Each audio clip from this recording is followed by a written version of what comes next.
Hello दोस्तों, कैसे हैं? जहाँ तक हमको लगता है ठीक ही होंगे। तो मैं कल आर्टिकल्स पढ़ाई थी नागरिकता के बारे में। जितने आर्टिकल्स थे उसको हम ख़त्म कर चुके थे और कुछ फैक्ट्स बच गए थे नागरिकता के बारे में। चलिए मैं आज उसको ख़त्म करती हूँ। नागरिकता आज ख़त्म करके कल मैं फिर फंडामेंटल राइट स्टार्ट करूँगी और मौलिक कर्तव्य। चलिए स्टार्ट करती हूँ। मौलिक अधिकार, कल मैं मौलिक अधिकार स्टार्ट करूँगी। तो नागरिकता ग्रहण करने के तरीके, नागरिकता ग्रहण करने के 5 तरीके हैं। नागरिकता ग्रहण करने के 5 तरीके हैं। पहला जन्म से, दूसरा वंश से। पहला जन्म, दूसरा वंश, तीसरा पंजीकरण, चौथा देशीकरण और पांचवा किसी भूभाग को ग्रहण करके। पहला जन्म, दूसरा वंश, तीसरा पंजीकरण, चौथा देशीकरण और पांचवा किसी भूभाग को ग्रहण करके। पहला जन्म से जो नागरिकता ग्रहण होते हैं उसके बारे में मैं बताती हूँ। जन्म से, यदि किसी बच्चे का जन्म भारत में हुआ हो, यदि किसी बच्चे का जन्म भारत में हुआ हो तो उसके माता या पिता में से कोई एक भारतीय हो। यदि किसी बच्चे का जन्म भारत में हुआ हो या उसके माता या पिता में से कोई एक भारतीय हो। 1986वें संविधान संशोधन, भारतीय हो और अवैध प्रवासी ना हो, और अवैध प्रवासी ना हो 2003वें संविधान संशोधन के माध्यम से। और ये सब अगर नहीं होगा तो वो इजीली भारत की नागरिकता जन्म के आधार से ग्रहण कर सकता है। दूसरा वंश के आधार से, वंश के आधार से नागरिकता कैसे ग्रहण की जाती है उसके बारे में देखिए। किसी व्यक्ति का जन्म यदि भारत में हुआ हो, किसी व्यक्ति का जन्म यदि भारत में हुआ, भारत से बाहर हुआ हो और उसके माता या पिता में से भारतीय कोई एक भारतीय हो, या उसके माता या पिता में से कोई एक भारतीय हो, 1992 संविधान संशोधन के माध्यम से कोई एक भारतीय हो, तो उसे इजीली भारत का नागरिकता मिल सकता है वंश के आधार पर। तीसरा पंजीकरण के आधार से, पंजीकरण के आधार से नागरिकता कैसे मिलती है उसके बारे में बताती हूँ। कोई व्यक्ति पंजीकरण के माध्यम से भारत की नागरिकता कोई व्यक्ति पंजीकरण के माध्यम से भारत की नागरिकता अवश्य ग्रहण कर सकता है। कोई व्यक्ति पंजीकरण के माध्यम से भारत की नागरिकता अवश्य ग्रहण कर सकता है। वो 7 साल भारत में निवास कर चुका हो, वो 7 साल भारत में निवास कर चुका हो, उसे पंजीकरण के माध्यम से नागरिकता अवश्य मिल जाएगी। तो पंजीकरण के माध्यम से नागरिकता इजीली मिल जाएगी। तीसरा, चौथा देशीकरण के माध्यम से। देशीकरण के माध्यम से कैसे नागरिकता मिलती है? भारत की 8वीं अनुसूची में, भारत की 8वीं अनुसूची में जो भाषा दिए गए हैं उसमें किसी एक भाषा में वो अच्छा ज्ञाता हो, किसी एक भाषा का वो अच्छा ज्ञाता हो, किसी एक भाषा का अच्छा ज्ञाता हो। दूसरा, विज्ञान कला साहित्य में वो अच्छा ज्ञाता हो, विज्ञान कला साहित्य में वो अच्छा ज्ञाता हो।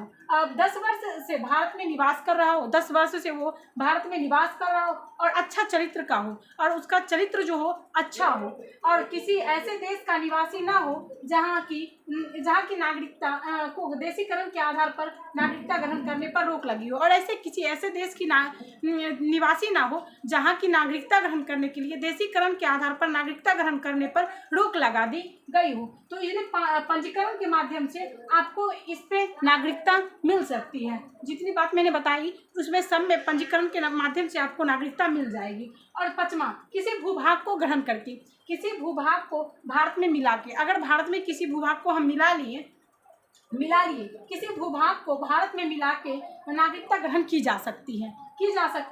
उस भूभाग पर निवास करने वाले लोग भारत के नागरिक बन सकते हैं। किसी भूभाग को अगर भारत में हम नागरिकता ग्रहण उसे मिलाते हैं तो उसे हम इजीली नागरिकता ग्रहण कर सकता है। वहाँ के जो निवासी हैं वो इजीली नागरिकता ग्रहण कर सकता है। लेकिन ये डिपेंड करता है अपने सरकार पे, वो सरकार क्या करेगी। अगर चाहेंगे तो उसे नागरिकता दे सकते हैं, अगर नहीं चाहेंगे तो उसे नागरिकता इजीली नहीं मिल पाएगी।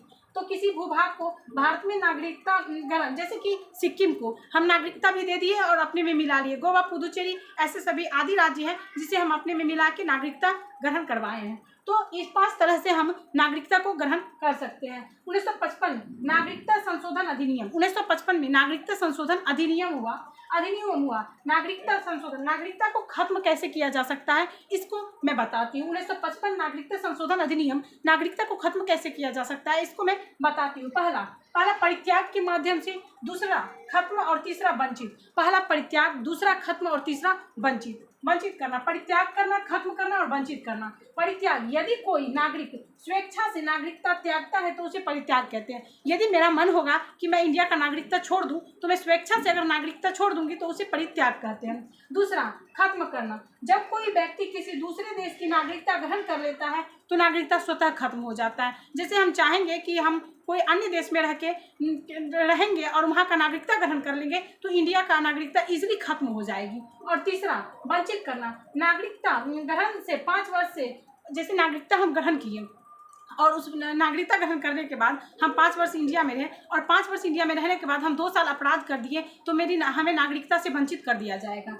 5 वर्ष हो 5 वर्ष हम 5 वर्ष में अगर हम 2 वर्ष अगर कोई गलत काम कर दिया और मुझे 2 वर्ष का सजा मिल गया तो इजीली नागरिकता ग्रहण हो जाएगी, खत्म हो जाएगी। दूसरा, भारत में 7 वर्ष, अगर हम भारत से 7 वर्ष किसी अन्य देश में रहेंगे तो भी मेरी इजीली नागरिकता भारत की खत्म हो जाएगी। और तीसरा, गलत प्रमाण पत्र, अगर हम नागरिकता ग्रहण कर रहे हैं, जिस टाइम हम नागरिकता ग्रहण करते हैं उस टाइम हम जो प्रमाण पत्र डॉक्यूमेंट जमा करते हैं उस डॉक्यूमेंट में अगर कोई गलत प्रमाण पत्र मिल गया तो भी मेरी नागरिकता से हमें वंचित कर दिया जाएगा। और चौथा, देशद्रोह, अगर हम देशद्रोह आदि काम करेंगे, जैसे आतंकवाद का हेल्प करेंगे या देशद्रोह में बहुत से काम आते हैं वो करेंगे तो भी मेरी नागरिकता खत्म कर दी जाएगी।